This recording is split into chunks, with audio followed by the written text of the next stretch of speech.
Depuis sa retraite dans son habitation à Ebersheim, Claude Bechtel s'est découvert une passion, l'écriture.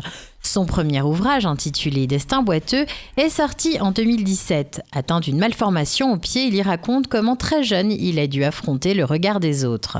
Ça ne vient pas de rien, puisque moi je suis né avec des pieds qu'aujourd'hui on appelle des pieds beaux, mais les pieds beaux existent dans beaucoup de formes. J'avais les pieds pratiquement à l'envers. Et les médecins ont dit à mes parents que ce gamin il ne marchera jamais. Mon combat a commencé à partir de ce moment-là. Avec le roman Destin boiteux, j'avais envie de passer un grand message, c'est-à-dire faire changer un peu la vision qu'on a tendance à avoir sur le handicap. Quand on a un petit handicap, la plus grande souffrance, ce ne sont pas les douleurs qu'on a tous les jours. La plus grande souffrance, c'est le regard des gens. Après le succès de son premier livre, Claude revient aujourd'hui avec un roman nommé Les cendres de la honte. Un ouvrage dans lequel il aborde un autre thème difficile, l'alcoolisme. Le livre a énormément plu et ça m'a poussé à recommencer et à écrire autre chose.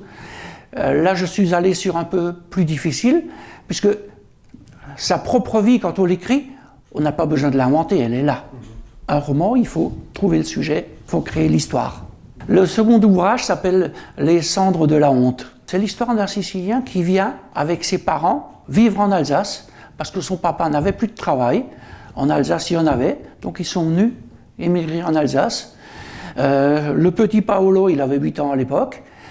Il a bien travaillé à l'école, il a tout fait pour réussir sa vie.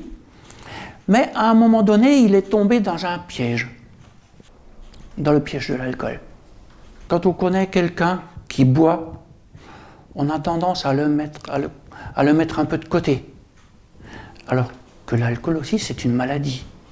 Le dernier livre de Claude Bechtel est disponible à son domicile et à l'espace culturel du Leclerc à Célestat, un point de vente qu'il a récemment accueilli pour une séance de dédicace. Au-delà du nombre d'exemplaires vendus, c'est le retour de certains lecteurs qui donne le plus de satisfaction à Claude.